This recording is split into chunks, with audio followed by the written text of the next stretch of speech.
memberikan materi untuk menyusun instrumen survei ya. Yang dinamakan instrumen itu berarti alat ukur ya, tools ya. Jadi dengan menggunakan instrumen tersebut Anda akan melakukan sebuah penilaian. Menilai ya, kata kuncinya. Berarti di situ ada ukuran-ukuran yang harus Anda perhatikan. Tidak boleh ngawur. Ya. Kenapa? Karena hasilnya nanti itu harus bisa Anda pertanggungjawabkan kalau Anda menyatakan sesuatu itu baik atau buruk.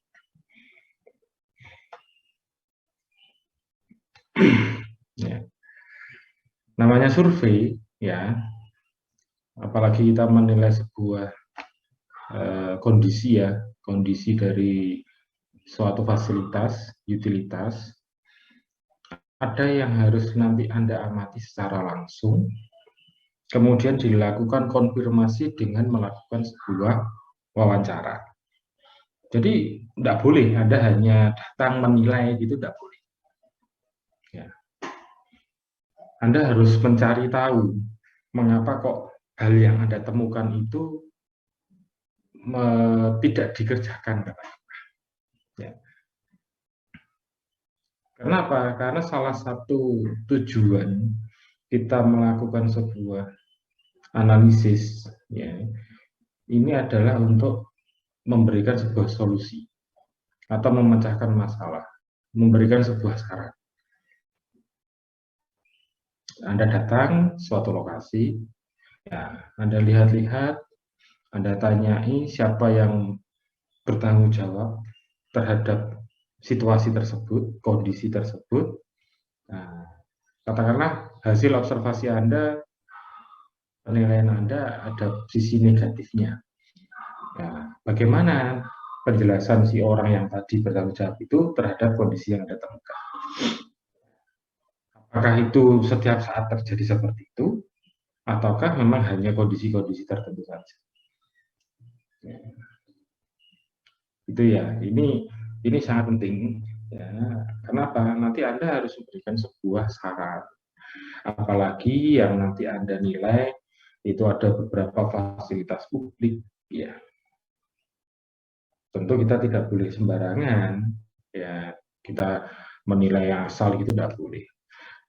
Nah, instrumen ini harus disusun secara terstruktur dan tersistematis. Berarti bagaimana? Anda harus punya guide. Anda harus punya panduan. Ya.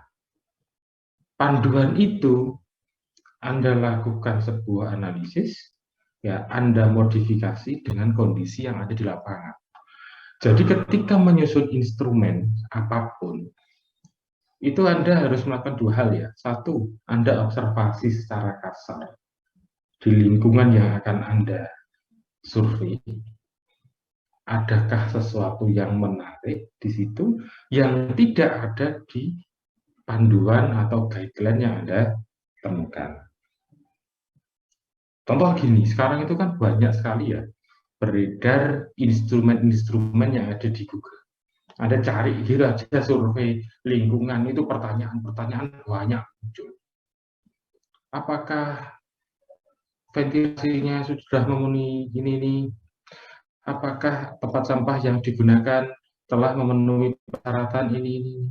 Apakah dinding yang digunakan, bahannya digunakan kedap air, dan sebagainya. Itu banyak bertebaran. Baik yang dibuat oleh lembaga formal maupun non-formal. Baik oleh pemerintah maupun swasta. Itu banyak sekali. Nah, itu tidak boleh ya. Anda kopas-kopas, Anda ambil-ambil, tidak. Kenapa? Ya, Anda harus melakukan kajian dulu, itu mungkin jadi referensi, tidak apa-apa. Anda kumpulkan semua itu ya. Setelah itu, Anda ke lapangan, Anda lihat-lihat, ya, Anda modifikasi lagi apa yang sudah Anda kumpulkan tadi, dijadikan satu, dirubah, diperbaiki, ditambahkan, dikurangkan, ya, itu harus. Dan sebuah instrumen, ya, survei, ya, itu pasti memiliki namanya ini penilaian ya. Ini memiliki bobot-bobot tertentu, mana sih yang condong, ya mana sih yang memiliki bobot yang lebih condong berat, mana yang hanya sebagai pelengkap penunjang. Itu harus ada bedakan. Ya. Pak, apakah tidak boleh membuat survei itu katakanlah 100 pertanyaan, nilainya satu semua? Apakah Anda yakin? Ya, katakanlah gini, masalah masalah pembuangan air limbah, apakah nanti Anda samakan dengan intensitas menyapu halaman? Kalau nilainya dibuat sama, tidak mungkin sama. Artinya apa? Setiap poin pertanyaan, setiap klaster pertanyaan, setiap kelompok pertanyaan itu nanti harus memiliki kuantifikasi yang berbeda-beda berdasarkan hasil kajian dan justifikasi peneliti, manakah yang mempunyai tingkat urgensi yang tinggi, manakah yang mempunyai dampak yang lebih besar. Ya. Nah, oleh karena itu instrumen itu memang harus dikaji. Yang baik bagaimana? Yang baik itu instrumen itu nanti diuji, ya itu yang baik. Tapi nanti Anda mungkin tidak punya waktu untuk melakukan uji instrumen. Maka ujilah secara internal. Katakanlah kelompoknya Mikaela, ada beberapa orang gitu ya. Anda punya 100 pertanyaan.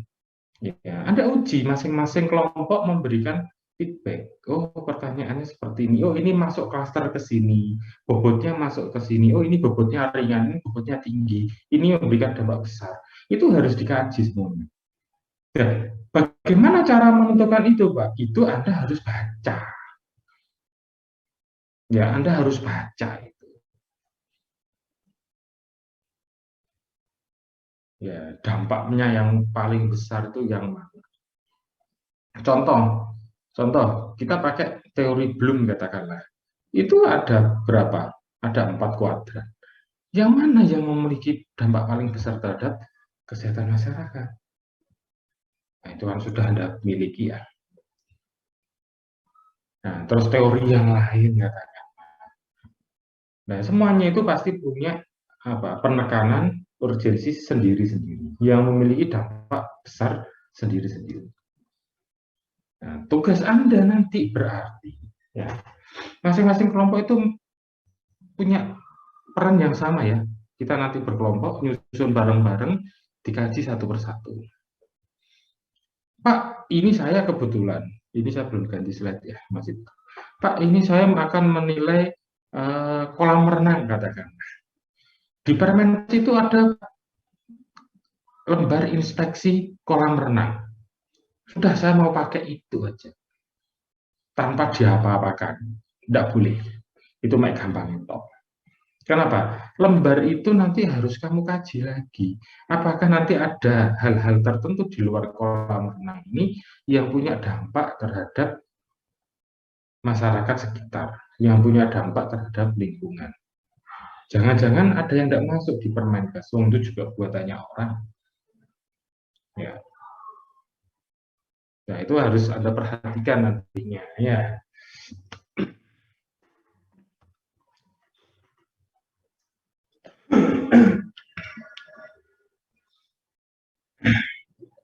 Nah, ini ya. Jadi nanti Anda harus punya kelompok variabel. Kelompok besar variabel. Jadi Anda pilah-pilah sendiri. Katakanlah ada kelompok ini nanti kan ada survei di suatu lokasi ya. Ada kelompok katakanlah perilaku orang yang ada di dalamnya. Ada kelompok nanti kelompok sanitasi. Ada kelompok nanti namanya vektoroden. Ada kelompok namanya bangunan. Berarti ada 4 variabel besar, 4 klaster besar yang akan Anda tentukan terhadap lokasi survei. Nah, Pak, bagaimana menentukan 4 itu? Ya itu dari cara Anda untuk dari hasil kajian Anda terhadap bacaan-bacaan yang Anda temukan. Makanya kelompok yang paling banyak bacaannya, paling rajin melakukan memilah-milah, melakukan analisis, pasti hasilnya detil, pasti hasilnya bagus. Ya. Setelah itu, yang seperti yang saya sampaikan tadi, Anda harus ke lapangan. Anda perhatikan lagi apakah ada yang tidak masuk dalam kelompok saya. Kluster variabel besar utama tadi, apakah ada yang kira-kira muncul yang lain. Oh, ada sampah, sampah masuk sanitasi. IPAL, oh IPAL masuk sanitasi. Jadi Anda harus tahu yang nanti masuk sanitasi itu ada sub variabel apa lagi. Ya, jadi dikelompokkan dalam suatu variabel utama. Nah, itu harus muncul yang seperti itu. Ya, namanya aja harus terstruktur dan tersistematis. Dan masing-masing variabel itu punya hubungan. Ya. Nah, nanti dari situ nanti itu kan ada lembar checklist ya. Lembar checklist itu berarti kan Anda berdasarkan daya pengamatan Anda melihat sesuatu, Anda pilih mana yang sesuai dari yang telah Anda susun instrumennya. Kemudian Anda harus konfirmasi. Anda harus tanya ke siapa? Ya penanggung jawabnya. Entah itu manajernya, atau entah itu pelaksana, entah itu apapun lah itu, yang penting dia punya tanggung jawab di situ, ada tanya. Nah, jangan-jangan kok berbeda, nanti ditanyakan di situ.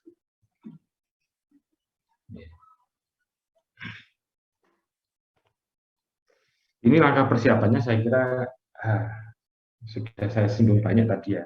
Siapa nanti ya. Kemudian nanti ketika proses wawancara, kalian butuh berapa orang. Nah, ini harus masuk di proposal. Ya. Kenapa? Karena proposal itu menunjukkan Anda akan melakukan apa di lokasi tersebut. Ya, Anda akan melakukan survei apa, tujuannya apa, itu harus dijelaskan. Bukan hanya memenuhi mata kuliah KKL, mereka masa tahu. Jelaskan di situ. Apa yang akan Anda lakukan di situ? Apakah Anda membutuhkan responden untuk diwawancarai? Harus. Tidak boleh hanya tanya, tidak boleh. Ya, setiap survei observasi itu pasti didampingi oleh wawancara. Karena itu adalah penegasan, ya, cross check juga jika hasilnya berbeda. Wajib itu. Bahan alat waktu sudah ya. Nah, ketika Anda melakukan yang seperti ini, Anda harus usahakan Anda pakai recorder ya, ketika wawancara, ketika menemukan sesuatu di foto. Maka sampaikan juga di proposal itu. Ya, bahwa kami juga akan melakukan wawancara, alat yang digunakan apa itu disampaikan di situ dengan jelas. Ya, satu dilaksanakan ya. Nah, namanya pelaksanaan berarti Anda turun ke lapangan. Ya, dengan bekal instrumen yang sudah disusun, sudah disepakati, instrumen tersebut sudah tervalidasi. Artinya tervalidasi bagaimana? Yang dinilai Zahra, yang dinilai Mikaela, yang dinilai Andini itu sama. Tiga anak ini mempunyai persepsi yang sama terhadap instrumen yang digunakan. Nah, berarti sebelum Anda turun lapangan di fase persiapan tadi, Anda harus bersepakat di antar kelompok. Cara melakukan penilaiannya bagaimana? Satu poin per poin itu dibahas, disepakati. Kalau kamu memilih, katakanlah ya ini contoh, kalau kamu memilih katakanlah di suatu rumah, contoh di suatu rumah ya, di bagian depan itu ternyata dia sudah menggunakan temboknya pakai batu bata. Ternyata di bagian dapur ke belakang masih menggunakan triplek kayu. Di form Anda ternyata bahannya itu ada triplek, ada batu bata. Nah, ini Anda harus bersepakat mana yang akan dinilai, karena ada dua kondisi. Maka carilah yang apa? Paling banyak paling banyak bahannya. Yang dominan apa? Ya. Pak, di dapur itu penting, itu tempat makan gini. Maka saya kalau di dapur, kalau ada kondisi itu, maka saya kelompok kami menetapkan bahwa yang berdampak lebih penting itu yang akan kami nilai. Ya terserah. Itu berdasarkan apa? Ya berdasarkan kajian, berdasarkan analisis terhadap banyak bacaan. Kalau Anda tidak banyak membaca, tidak tahu, maka ya wis pilih aja yang paling dominan apa, batu bata wis deh. Padahal batu bata itu katakanlah hanya digunakan pada saat tertentu aja, mereka banyak beraktivitas di dapur, mereka masak, makan di dapur, disimpan nanti banyak ini ya. Itu tergantung kajian Anda. Bagaimana bisa memutuskan dua kondisi yang berbeda. Mungkin nanti akan menemukan beberapa kondisi lagi. Ya. Nah, ini harus disepakati di awal. Jangan kalau sudah di lokasi, terus Anda bingung mau apa. Ya, setelah dikumpulkan kok hasilnya gini, gini, gini, gini. Saya ngambil data lagi, ya itu buruk. Itu. Ya, itu buruk. Tidak baik untuk suatu penelitian. Itu menandakan penelitinya lemah. Tidak punya justifikasi yang kuat terhadap instrumen yang disusun. Daya observasinya juga kurang.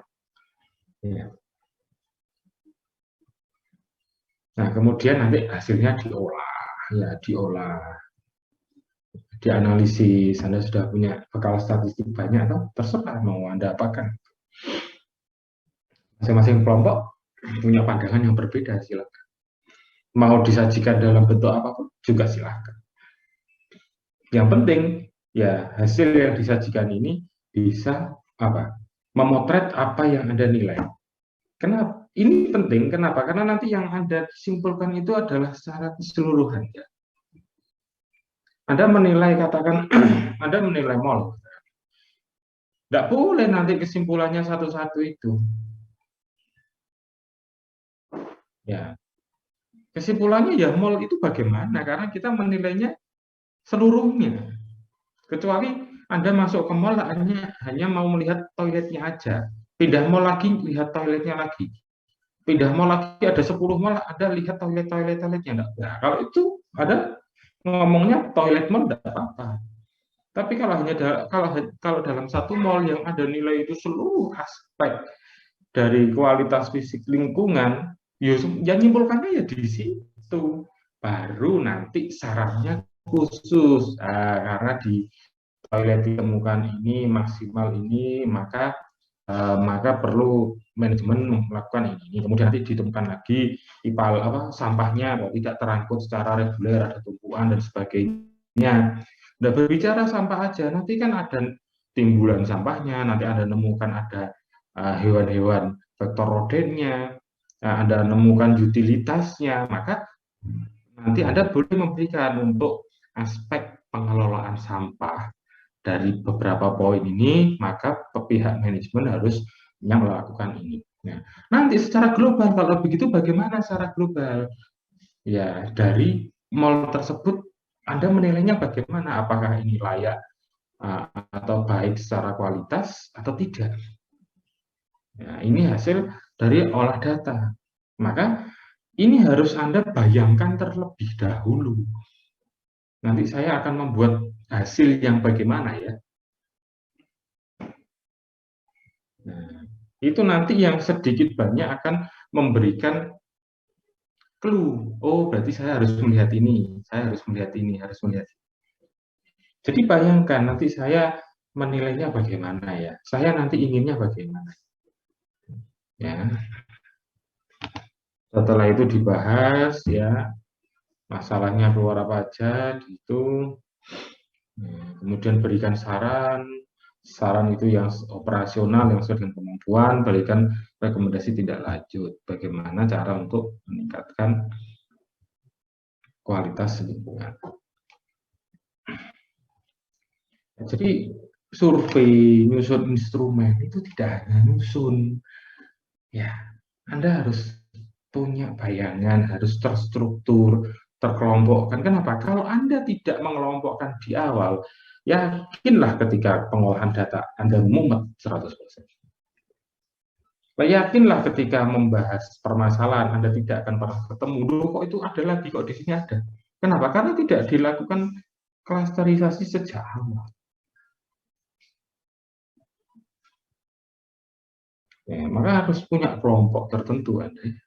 Kelompok ini subvariabelnya apa aja, indikatornya ini, kelompok variabel ini, nanti subvariabelnya ini.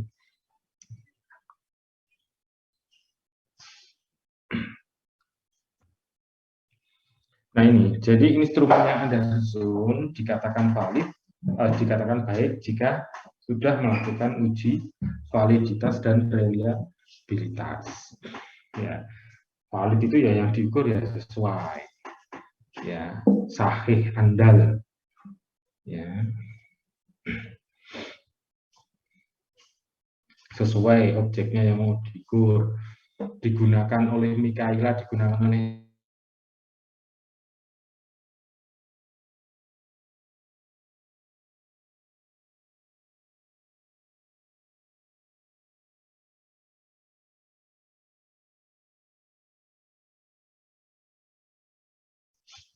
jawaban menurut dia itu A, dipegang oleh Zara, jawabannya B, dipegang oleh Andi, jawabannya C.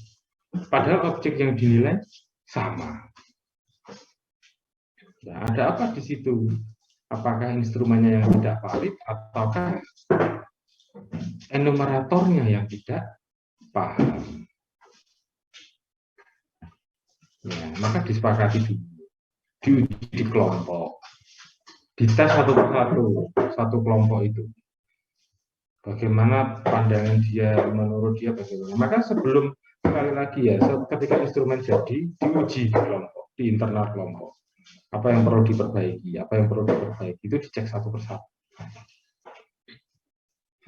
Mestinya ini ada uji statistiknya ya. Jadi seluruh instrumen survei, penelitian apapun sebelum turun ke lapangan itu mestinya harus diuji validitas dan reliabilitasnya. Ada uji statistiknya. Tapi menurut saya untuk ini tidak perlulah. Tapi untuk nanti skripsi Anda pasti biasanya disuruh. Ya.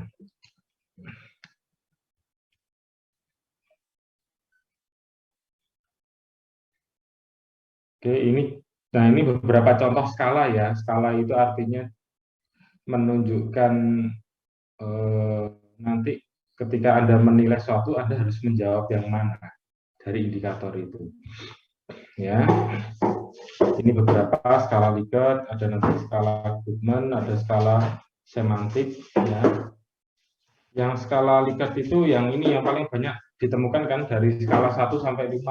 Mana yang dipilih untuk satu pertanyaan tertentu. Biasanya kan seperti itu. Ya, tapi nanti kita punya bentuk yang berbeda di formnya. Ya terserah. Ini hanya contoh saja ya. Nah, sudah belum ya tidak. Ini hanya contoh saja. Apakah dalam satu form boleh digabung-gabung, Pak? Silakan. Yang penting sama-sama paham dan bisa dinilai. Nah, ya. Oke, nah sekarang ini ya. Kalau ada yang bingung silakan ditanyakan ya. Nah, ini seperti yang saya sampaikan tadi. Ini kamu harus punya klaster besar dulu ya, variabel utamanya apa. Harus itu. Biar tidak terpencar-pencar. Ya, katakanlah ya, kita mau ngomong komponen rumah. Ada lantai. Ya. Kalau itu sudah masuk komponen rumah di lantai itu, nah itu sudah enak. Oh berarti kalau ada komponen-komponen rumah, katakanlah lantai, dinding, nah, apalagi atap, berarti itu masuk komponen. Jadi tidak berulang nanti. Anda sudah tahu kalau itu masuk komponen. dan bobotnya beda. Makanya tadi saya katakan bobotnya berbeda. Loh, Pak, ada bobotnya? Ada. Karena Anda menilai, kalau Anda tidak memberikan bobot penilaian, bagaimana Anda nanti memberikan kesimpulan? Ayo. Kalau hanya checklist saja, bagaimana nanti Anda membuat sebuah kesimpulan? Maka Anda harus membuat penilaian juga. Nah, teknik penilaiannya bagaimana? Terserah. Ya, yang penting Anda tahu dulu, ini harus saya nilai. Contohnya nanti saya berikan contoh ini aja ya. Pak, saya punya contoh penilaian yang lain. Silakan selama Anda paham. Nah, ini bobotnya saya berikan bobot paling besar di bobot perilaku. Kedua, komponen rumah. Ketiga, sanitasi. Ini rumah ya. Nah, mungkin nanti untuk mall bisa berbeda, bukan perilaku. Nah, untuk Fasiankes mungkin bisa berbeda lagi, bukan perilaku, tapi mungkin apa? Utilitas katakanlah atau sanitasi. Jadi ini berbeda-beda ya. Ini setiap nanti lokasi survei akan berbeda. Dan Anda wajib bisa memberikan alasan kenapa kok berbeda. Jadi ketika nanti presentasi ditanyakan, kenapa kok beda? Anda punya justifikasi. Menurut kami, menurut kelompok kami, hasil dari pengamatan kajian kami, dari analisis beberapa sumber, bahwa komponen ini, variabel utama ini memiliki bobot paling besar. Karena ini ya, jelaskan. Ya, jadi ini tanggung jawabnya besar. Anda punya kewajiban memberikan alasan yang objektif ilmiah. Ya.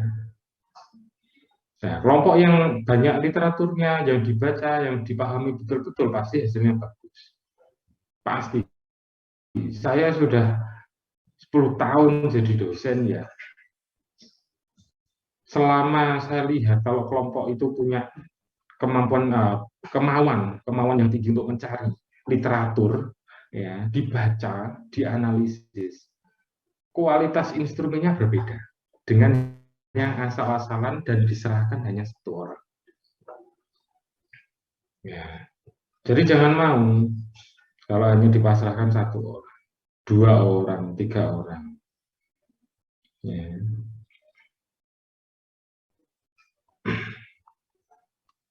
Nah, ini variabel utama yang saya katakan tadi ya.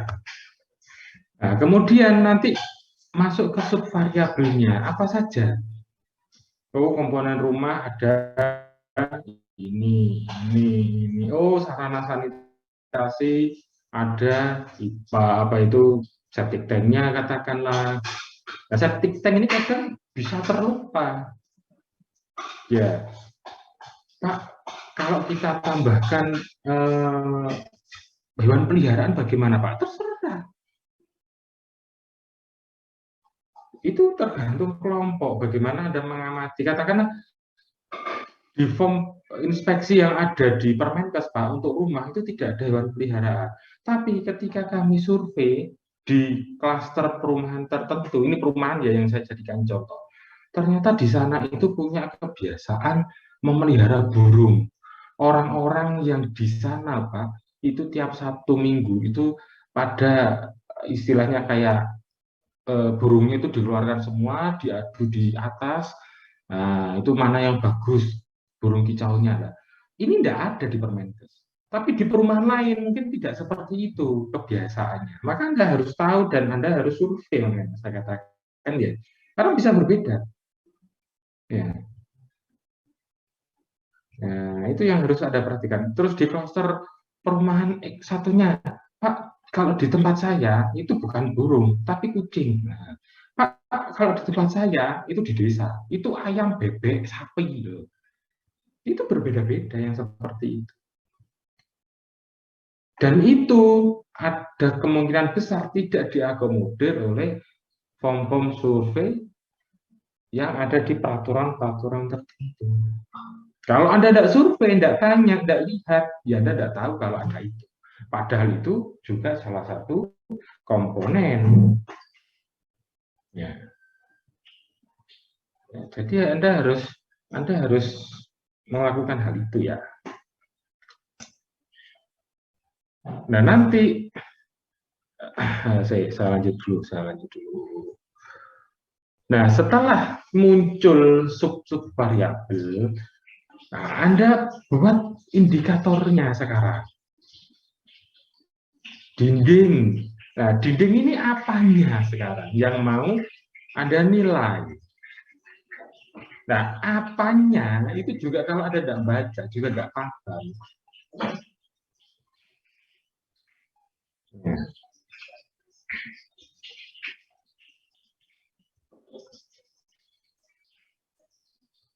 Contoh ini ya, terbuat dari triplek. Pak, bagaimana kalau tidak memiliki dinding? Ya, tidak usah dimasukkan ke deskriptor, lah ngapain? Tidak usah dimasukkan ke indikatornya. Loh, sudah jelas tidak punya dinding, tidak mungkin ada rumah. Nah, hal yang seperti itu tidak usah dimasukkan. Jadi, yang bernilai tidak ada, itu jangan dimasukkan.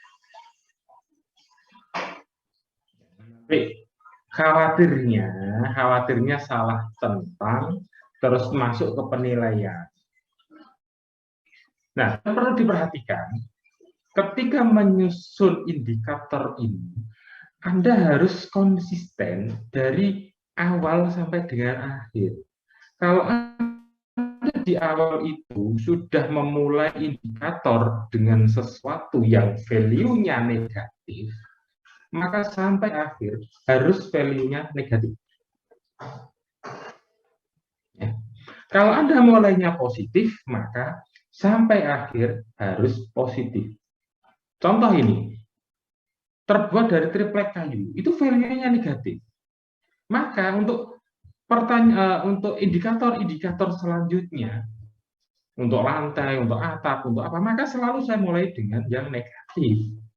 Kenapa? Karena nanti ini nilainya berpengaruh. Nggak boleh nilai dibolak-balik. Boleh kalau enumeratornya cerdas, pinter, teliti. Tapi kalau banyak orang, itu sangat rawan untuk menimbulkan salah entry, salah centang. Maka usahakan konsisten. Ingat, instrumen itu dibuat bukan untuk 1-2 orang saja. Tapi dari validitas dan reliabilitas, itu bisa dimanfaatkan oleh banyak orang. Dan mereka bisa dengan mudah memahami apa yang dimaksud, mereka bisa dengan mudah mengolah hasilnya. Jangan mempersulit diri, nanti ketika sudah jadi, bingung, kok ini beda. Wes, nanti akhirnya merubah secara manual satu persatu. Ya bisa aja, itu kalau 10. Nah, coba bayangkan kalau 1000, 2000. Nah, mau apa coba? Mau mengambil satu-satu. Kapan selesainya? Ya. Maka instrumen ini harus fix di awal. Ya.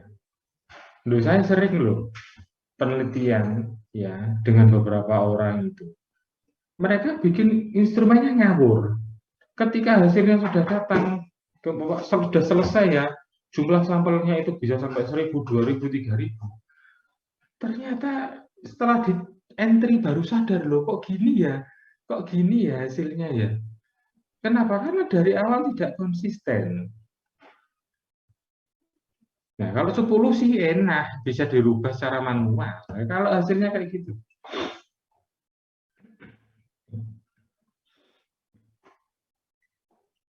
Ya.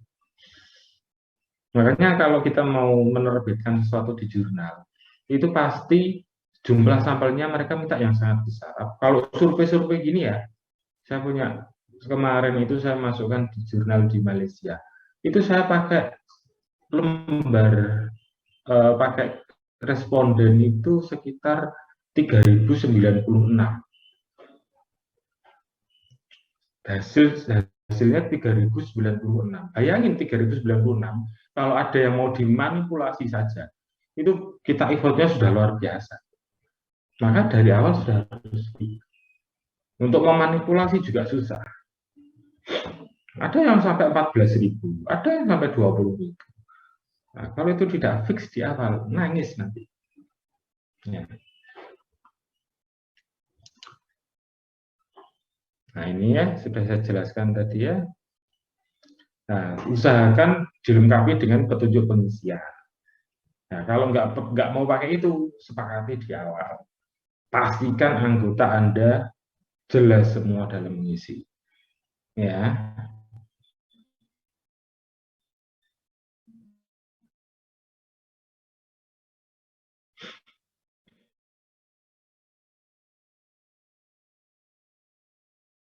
Nah, ini bagaimana kemampuan kita untuk memahami sebuah instrumen. Ya, ini dari peneliti ya. Jadi variabel-variabel apa yang akan kita tanyakan itu harus bisa dianalisis. Dan Anda sudah paham, nanti ini larinya akan dibahas yang bagaimana. Ya. Kalau ternyata ini Anda kesusahan dan variabelnya ini memang tidak penting, ya jangan dimasukkan. Tapi kalau kesusahan dan variabelnya penting, oh tetap harus dimasukkan. Karena itu berarti ada suatu bahwa variabel itu akan menjadi temuan baru. Jadi ya, kadang-kadang, oh ini susah, nggak usah wis. Kadang-kadang anak-anak gitu. Kalau itu susah-susah tapi memang penting banget, dia berusaha lah di situ untuk dicari.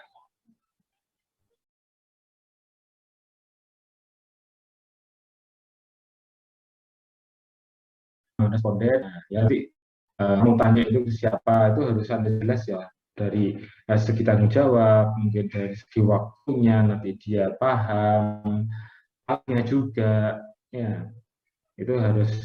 Nanti kan tidak boleh mereka ngisi tanggung jawab, Anda harus tanyakan. Nah, ketika menanyakan, bahkan nanti jangan menggunakan bahasa-bahasa yang terlalu menjelimet ya. Jadi sederhanakan tapi tidak mengurangi makna dari pertanyaan Anda. Ya, nah, ini contohnya. Nah, tadi disepakati di awal, komponen rumah itu memiliki ya, jangan 120% loh ya. Ya, harus 100%.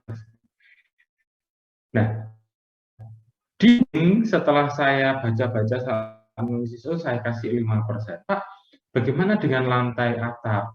Ya kalau ternyata fungsinya sama ya kasih 5%, 5%, tidak masalah. Ya, tidak ada masalah. Nah, ini ada dua tipe indikator. Ini indikator yang pertama. Indikator yang ini kita memilih salah satu dari tiga indikator. Tidak boleh dijawab semua. Ini tipe pertama, ya. Terutama nanti kelompok bimbingan saya. Ya. Tipe pertama indikator ini memilih salah. Pak, bagaimana berarti kalau nanti ini kan kita berarti kalau dari sini indikatornya dinding ini masih membicarakan tentang bahan, Pak. Bagaimana sekarang kalau dinding ini kita mau membicarakan tentang estetikanya? Kalau menurut Anda itu penting, silakan. Berarti nanti Anda subvariabel dinding ini akan dibagi dua. Yang bawahnya ada indikator estetika. Terserah Anda. Ya, terserah Anda. Nah, ini milih salah satu. Nah, perhatikan, kalau ini tidak dimulai dengan deskriptor yang konsisten, ini nanti bisa berbeda bobotnya. Maka yang seharusnya dinilai positif bisa jadi jelek nilainya, yang dinilai negatif bisa bagus nilainya. Maka akan saling mengurangkan, hasil totalnya juga pasti akan jelek. Nah, jika yang seperti ini, maka Anda harus konsisten. Ya. Jenis kedua, setiap indikator itu harus dijawab. Nah, contoh ini, dinding yang dimiliki terbuat dari material yang kedap air, maka harus dijawab. Di sini ada skalanya, skalanya 1, 2, 4 katakanlah. Nah, Anda harus beri keterangan di bawah. Ya, ini cara menilainya berapa. Kalau dinding yang dimiliki terbuat dari material yang kedap air, maka Anda harus menilai berapa di situ. Dinding terluar tidak menempel dengan bangunan kanan kiri. Dinding langsung mendapatkan pancaran sinar matahari. Nah, ini indikatornya berbeda-beda. Maka masing-masing dijawab. Kalau yang ini, indikatornya satu, tapi dipecah jadi beberapa pertanyaan. Nah, kira-kira enak yang mana?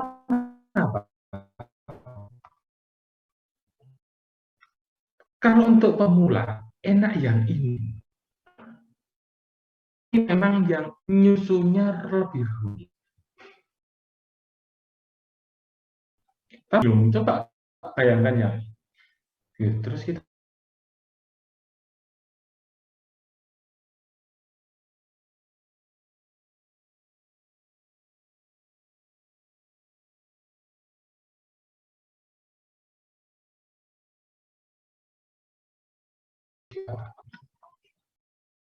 boleh yang ini, boleh yang ini. Silakan.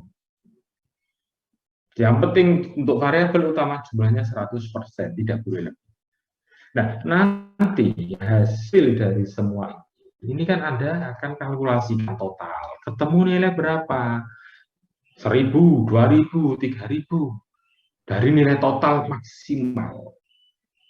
Nah, itu nanti Anda potong di manakah batas ini dikatakan overall memenuhi syarat bagus. Dikatakan secara keseluruhan tidak memenuhi syarat itu yang bagaimana? Itu Anda harus punya di awal. Di awal harus tahu.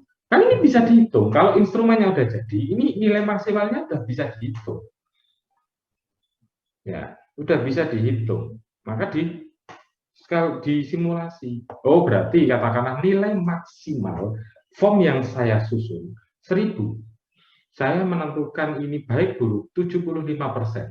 Maka jika nanti hasil penilaian dari AKL di mall itu 800, maka sudah lebih dari 750, dia bagus. Lupa apakah nanti setiap orang harus menilai? Iya. Ya, tidak boleh hanya satu orang menilai umum. Pak, bagaimana kalau dibagi saya menilai sanitasinya, saya menilai ini? Tidak boleh. Karena ini nilai kalkulasi kumulatif total. Maka hasilnya nanti juga akan di total. Surveyor ini, katakanlah surveyor Zahra, surveyor Andini, surveyor Zanifa, ini nilainya, ini bisa dihitung. Makanya kalau Anda membuat form ini, sekaligus Anda membuat cara menilainya. Jadi tinggal masukkan aja. Udah keluar, blend. Jadi sekali kerja itu 2, dapat 3, dapat 4. Sudah selesai. Langsung dibuat rumusnya di Excel otomatis. Tinggal input, atau kalau itu di SPSS input, jebret, jadi. Ada survei 1 hari, masukkan data 1 jam, sudah selesai jadi. Ya, jadi ada 2 bentuk cara menyusun indikator. Ya, saran saya pakai yang atas saja. Memang agak lebih membuat Anda berpikir untuk membuat indikatornya, tapi mencegah bias penilaian. Paham ya kira-kira? Ini membuat Anda berpikir loh. Kalau yang ini sih mikir itu si enumeratornya, si surveyornya, ya apa caranya? Kasih nilai berapa ya ini ya? Nah, Maka banyak biasnya yang di kedua itu. Nah, ini peneliti gampang itu ya yang kedua. Ini penelitinya benar-benar mengurangi bias. Bias itu ya apa istilahnya, mispersepsi lah istilahnya. Gampangannya mispersepsi lah ya. Mengurangi bias sejak awal. Jadi surveyor harus tinggal memilih aja. Oke, nah nanti kan ada banyak orang kan. Ketika nanti katakan ada 10 orang dalam satu kelompok, hasil penilaiannya sudah dimasukkan, kan ada rekapnya nanti ya, namanya siapa siapa siapa. Kok ada beberapa poin yang nilainya sangat berbeda, nah itu berarti ada sesuatu di situ kan, cara analisisnya ya. Nah, ada apa di situ? Cek kembali rekodnya, cek kembali apa? Ini namanya screening ya. Cek kembali hasil entry-nya, jangan salah entry. Kalau udah bener entry-nya, berarti ada sesuatu. Nah, itu nanti yang akan jadi poin pembahasan khusus. Kenapa kok bisa berbeda? Oh, saya menemukannya di bagian belakang. Oh, saya menemukannya di bagian depan. Oh, berarti depan itu berarti apa itu pengelolanya itu semuanya betul-betul di belakang. Nah, itu ini kan tidak boleh kayak gitu ya. Jadi temuan yang jadi suatu temuan yang bagus. Kelihatannya aja depan tampak bagus, ternyata semuanya ditunggu di belakang. Ada ini itu. Nah, itu ya. Maka ketika Anda survei dibagi, menyebar, dan identitasnya harus jelas. Saya survei di bagian mana? Katakanlah Pak, ya kalau cuma kolam renang gimana Pak? Jadi pokoknya kalian tentukan spot-spotnya. Pak, kalau mallnya 3 lantai gimana Pak? Anda bagi, kamu bagian sini ya, saya bagian ini. Ya.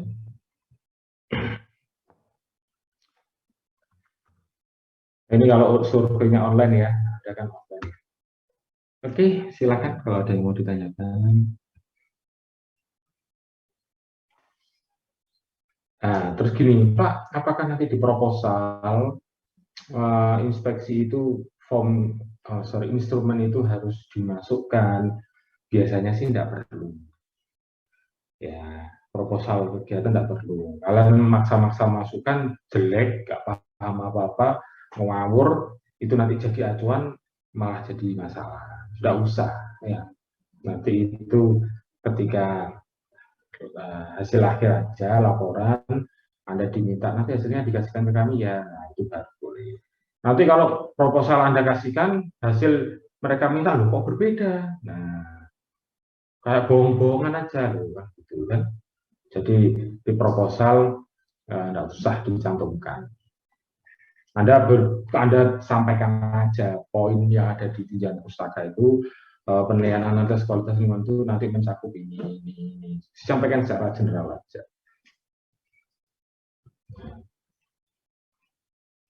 Silakan kalau ada yang mau ditanyakan.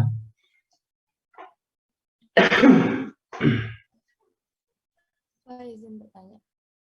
Suaranya agak keras. Pak izin bertanya, apakah sudah jelas suaranya? Oke, siapa ya ini? Zanifa, Pak. Oh ya. Tadi kan yang Bapak contohin itu ada pembobotan gitu ya, Pak. Jadi Ya. variabel, subvariabel, dan indikatornya. Nah, Mm-hmm. misal kalau misalkan indikatornya itu cuma iya atau tidak, itu bagaimana, Pak? Ya tetap harus dinilai, Mbak. Oh, tetap harus dinilai, Pak. Iya. Oh, Iya. Kalau nggak gitu nanti kamu menyimpulkannya gimana? saya kira kalau misalkan iya atau tidak itu kayak berapa banyak yang iya dan berapa banyak yang tidak, kayak gitu. Cuman gitu aja. Iya, kalau misalkan kayak gitu bagaimana, Hmm. Pak?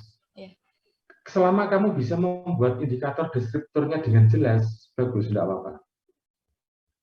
Ya, itu kan pilihan ya sebenarnya. Tapi contoh gimana kalau ya tidak ya? Apakah memiliki dinding ya tidak gitu dah? Coba contoh. Kalau saya kan ini wisata mangrove ya Pak. Ya.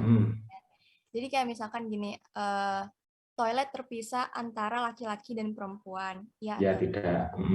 Terus? Terus toilet tersedia bak dan air bersih dengan jumlah yang cukup dan bebas jentik, ya atau tidak? Oke, tadi toilet tersedia air, bak, bebas jentik, sama Toilet tersedia bak dan bak, air bersih dengan airnya bersih.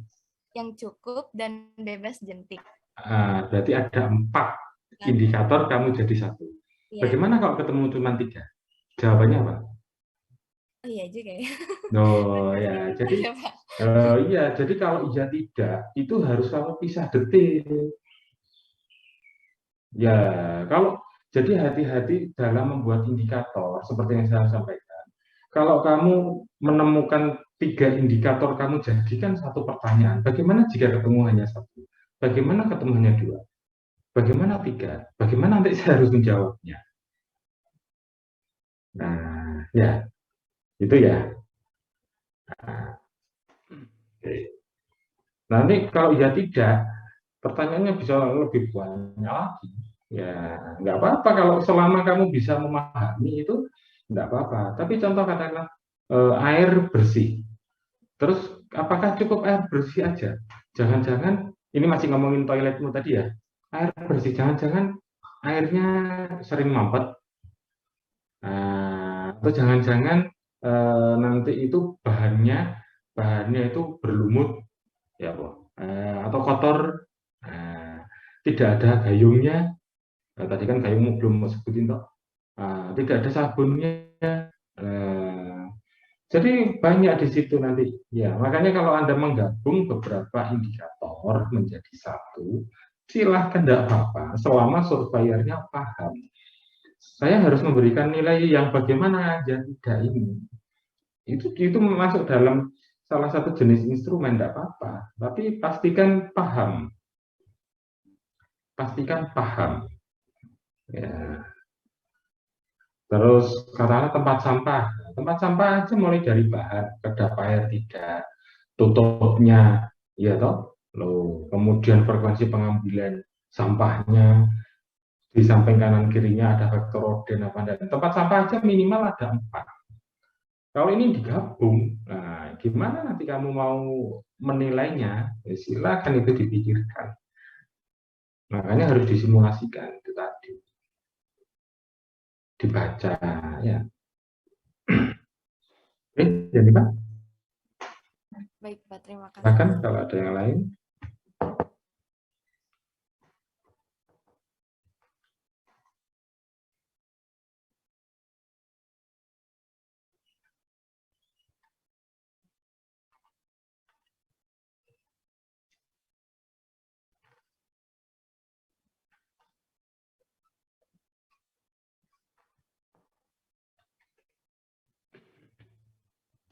Permisi Pak, izin memastikan. Ya, siapa nih? Trigger. Untuk variabelnya itu apakah harus memakai 4 variabel yang Bapak sebutkan tadi atau menyesuaikan tempat dan kesepakatan dari enumeratornya, Pak? Oke, saya ulangi lagi ya. Ketika menyusun sebuah instrumen, itu adalah kesepakatan dari kelompok peneliti. 1. Kelompok peneliti sudah punya bahan kajian terhadap apa yang akan disurvei. 2.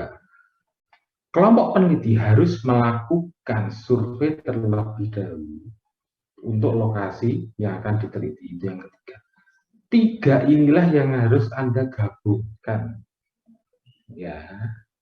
Jadi yang saya sampaikan tadi itu hanya contoh saja. Oke. Kalau peneliti merasa perlu ada 5 subvariabel utama, silahkan, tidak masalah. Yang penting peneliti juga paham apa yang mau dilihat di situ, apa yang mau dikaji di situ. Mengapa kok ada muncul vektor Roden sendiri? Ya, silakan, tidak ada masalah di situ. Ya. Yang jadi masalah adalah peneliti tidak tahu apa yang ditulis. Asal ngambil, tidak tahu kondisi situasi di lapangan, ya. Pokoknya ini paling bagus, turun ke lapangan, ternyata banyak hal lain yang tidak terpotret, yang tidak masuk dalam instrumen survei tersebut. Ini yang jadi masalah. Pak, saya menemukan Permenkes. Dia membahas terkait dengan survei sanitasi di restoran. Sudah, saya mau ambil ini semua. Nah, itu enggak boleh. harus dilakukan modifikasi dan analisis. Ya, ingat Anda itu kelompok calon akademisi ilmuwan. Ya, yang tugasnya adalah melakukan analisis terhadap apapun yang diterima. Belum menjadi jaminan bahwa Permenkes walaupun selevel kementerian itu benar. Nah, seperti yang saya katakan tadi, di contoh di perumahan X ternyata ada hobi burung, di perumahan Y hobinya kucing, di perumahan sana hobinya ini, di perumahan ini tidak ada hewan, hanya satu dua, di desa ini ada. Nah, ini tidak terjadi seperti itu, maka itu ditambahkan karena menurut peneliti itu menjadi salah satu sumber terjadinya ya apa vector-borne disease, food-borne disease. Ya. Ternyata di form penilaian perumahan tadi tidak ada permasalahan terkait dengan ODF. Hasil survei di lokasi Anda ternyata desanya itu masih ada beberapa yang ODF. OD. Apa OD itu? Open Defecation. BAB sembarangan. Loh, ternyata di Permenkes itu tidak ada. Atau Anda cari di form instrumen yang lain yang nemu di Google itu tidak ada. Apakah itu masih tetap Anda gunakan? Padahal secara nyata masih ada yang OD, kan tidak seperti itu. Maka masukkan. Ya, jadi begitu ya cara berpikirnya. Oke, Rika? Terima kasih, Pak.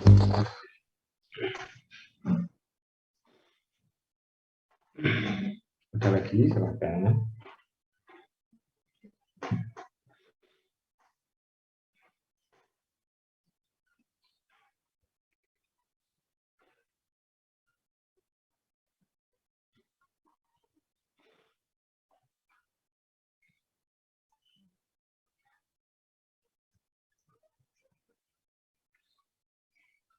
Ada lagi? Apa sudah cukup? Kalau sudah cukup, bilang loh.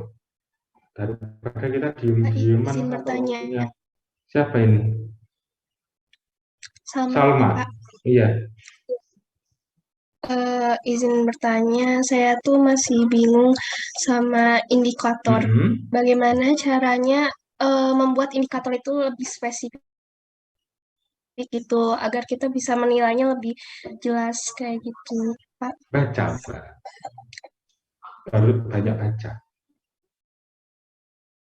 Itu cara satu-satunya Anda bisa membuat indikator spesifik, banyak baca. Kalau pengalaman Anda belum punya ya. Nah, kalau saya sudah banyak pengalaman, jadi saya sudah katakanlah penelitian ini di sana kondisinya kayak gitu, sudah banyak pengalaman saya. Tapi kalau Anda satu-satunya cara untuk membuat indikator spesifik, banyak membaca. Kuncinya itu, Mbak. Jadi kuncinya membuat instrumen itu banyak membaca, banyak referensi, ya, banyak memahami masalah, ya, kemudian kondisi di lapangan. Itu kuncinya. Selain itu tidak ada. Baik, Pak. Sama satu lagi, Pak. Jadi tadi kan Bapak nyinggung yang konotasinya positif harus positif sampai akhir, sama konotasinya negatif juga sampai akhir. Itu gimana ya biar apa ya? Saya juga masih bingung membedain antara positif sama negatifnya itu, Pak. Oke. Jadi gini. Pertanyaan pertama ya. Contoh ya. Pertanyaan pertama terkait dinding. Saya ulangi aja dinding. Ya, dinding. Pertanyaan pertama. Indikator pertama. Indikator kedua yang saya buat adalah lantai. Oke. Dinding, indikator pertama dinding, saya mulai pertanyaan dengan memiliki dinding terbuat dari triplek.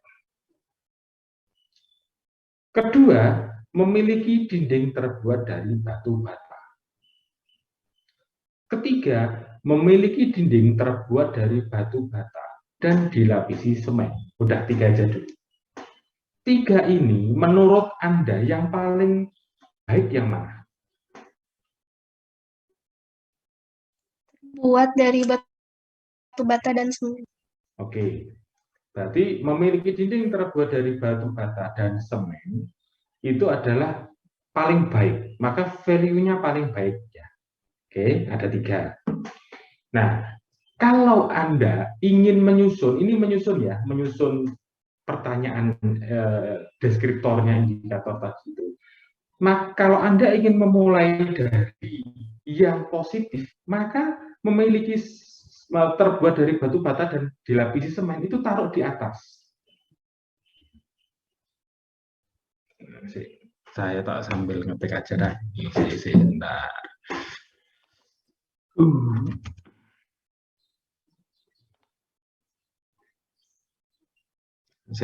Benar ya.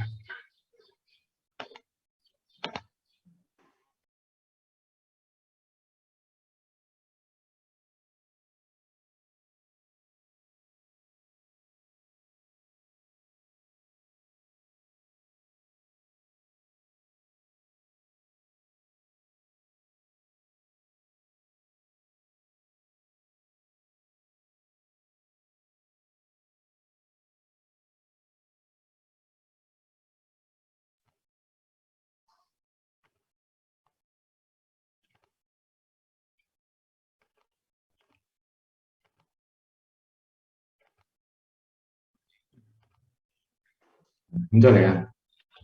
Ini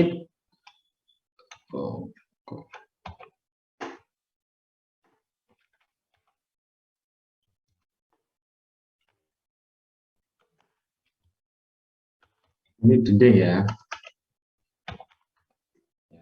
Yang satu tadi terbuat dari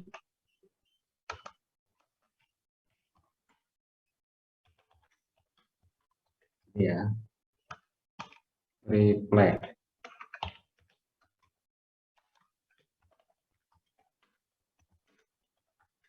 Ya.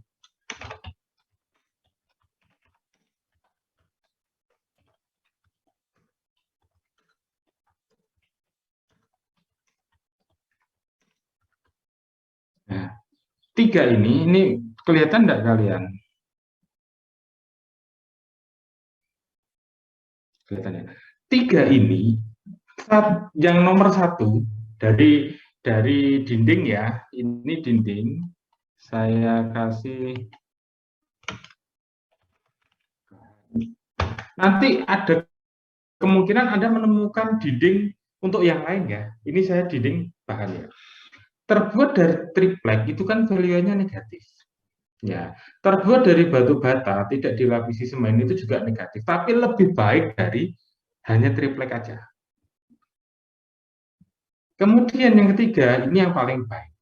Jika Anda bersepakat menyusunnya seperti ini, maka ketika ada apa itu namanya subvariabel yang lain, katakanlah lantai, ya, maka ini juga ketika ada pertanyaan lantai beralaskan tanah, ya. Kedua, lantai dari semen. Kan ada tuh di desa-desa itu yang pakai plester aja, plester, tahu ya? Yang ketiga dari apa? Ubin atau keramik atau granit. Maka juga harus seperti ini. Jika Anda bersepakat membuat kategorinya itu dari yang negatif dulu. Atap. 1. Apakah mungkin tidak memiliki atap? Tidak mungkin. Ya, terbuat dari asbes. Terbuat dari genteng tanah liat. Loh, asbes sama genteng tanah liat bagus mana ya? Bagus genteng tanah liat. Karena asbes berbahaya. Nah, itu kayak gini, konsisten. Ya. Kalau mau Anda balik, yang dilapisi semen, batu bata dilapisi semen di atas, maka yang bawah juga akan mengikuti. Kenapa? Karena ini nanti dinilai. Ini mengandung nilai nanti. Kalau dari contoh yang saya ya.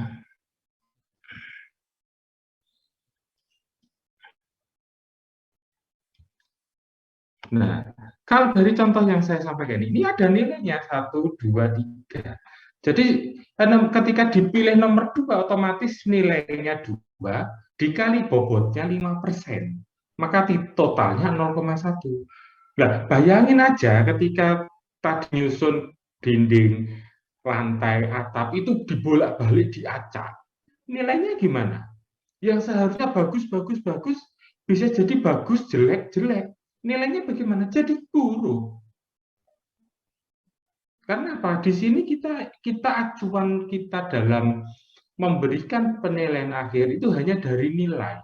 Maka ketika nilainya tidak konsisten, ya hasil akhirnya bakal jelek. Yang seharusnya dia dapat nilai 800 bisa jadi dapat 600. Kenapa? Karena indikatornya disusunnya acak. Ya. Pak, kita mau tetap acak. Tidak apa-apa kalau kamu mau tetap acak, yang penting kamu bisa menuliskan dengan konsisten. Ya, nanti Pak ini katakanlah memiliki dinding mau saya taruh atas, ini mau taruh bawah. Yang penting kamu nanti paham ini bagaimana cara menilainya. Nah, itu salah satu hal yang mempersulit diri sendiri. Kenapa kok tidak dibuat konsisten sejak awal? Jadi ingat instrumen itu, ya survei itu, kalau sudah diambil, usahakan sudah selesai. Jangan ketika sudah diambil, mau menginput atau mau memberikan atau mau mengolah data, kamu bingung kok gini ya. Seperti yang saya sampaikan di awal tadi. Nah, maka dari awal, jadi ini ada sebuah apa ya, bukan perumpamaan ya, best practice yang bagus. Ketika Anda membuat proposal dan instrumen penelitian dengan sangat bagus, Anda sudah menyelesaikan 80% riset Anda. Ya, maka di mana-mana ketika Anda melakukan sebuah penelitian, seleksi proposal itu yang sangat mematikan. Kenapa? Proposal yang buruk pasti akan menghasilkan riset yang buruk. Instrumen yang buruk pasti menghasilkan hasil yang buruk. Ya, jadi ini harus dipegang betul ya. Anda mau lakukan apapun, persiapan itu pasti memakan porsi yang paling berat. Kalau sudah, benar. Ya, wis tinggal masukkan nilai-nilai kita pasti yakin benar. Wis nggak usah bingung ini benar nggak ya, salah nggak. Tinggal permasalahannya adalah memastikan yang memasukkan data ini yang benar. Sudah itu dok masalah. Tapi masalah hasil, ya sudah. Kita percaya surveyor, sudah hasilnya surveyor seperti itu, ya sudah memang hasilnya di lapangan seperti itu. Tinggal dimasukkan aja. Kita sudah tidak usah bingung, aduh gimana ya ini yang diambil Alika, dia paham enggak? Gimana ini data yang diambil oleh Megara, bagaimana data yang diambil Natania, kita tidak usah pisau. Kenapa? Karena kita yakin instrumen kita sudah benar, valid, ya, bisa dipahami dengan mudah oleh siapapun, surveyor kita, maka hasilnya bagaimanapun itu adalah hasil real di lapangan. Ya, gitu ya. Tadi siapa ya yang tanya ya? Salma. Saya Pak. Iya, terjawab Pak. Terima kasih Pak. Oke. Nah, kemudian untuk ya tidak, itu juga menggunakan value loh ya. Katakanlah gini, apakah di sekitar tempat sampah tadi ditemukan, ini pertanyaan ya, ini pertanyaannya, apakah di sekitar tempat sampah itu tidak ditemukan vektor? Ya tidak. Nek ya kamu kasih 1, tidak kamu kasih 0, bagaimana nanti hasilnya? Ayo coba, ini masalah bahasa sekarang. Bagaimana? Apakah di sekitar tempat sampah tadi tidak ditemukan vektor? Ya, tidak. Jika kamu mempeng ya itu nilainya 1, tidak itu nilainya 0, ya, padahal hasilnya di situ tidak ditemukan. Berarti hasilnya menjawab tidak, 0 akhirnya. Nah, ya. Jadi membuat instrumen itu juga terkait dengan bahasa juga. Ya. Nah, kemudian mengurutkan tadi, ya tidak, itu gak mesti ya itu 1, tidak itu 0, tidak mesti seperti itu. Tadi siapa yang tanya ya tidak itu ya, lupa saya. Pak Zanifa. Ah, Yanifa ya.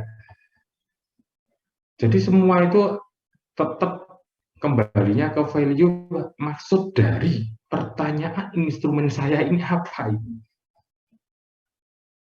Nah, gitu ya. Ada lagi?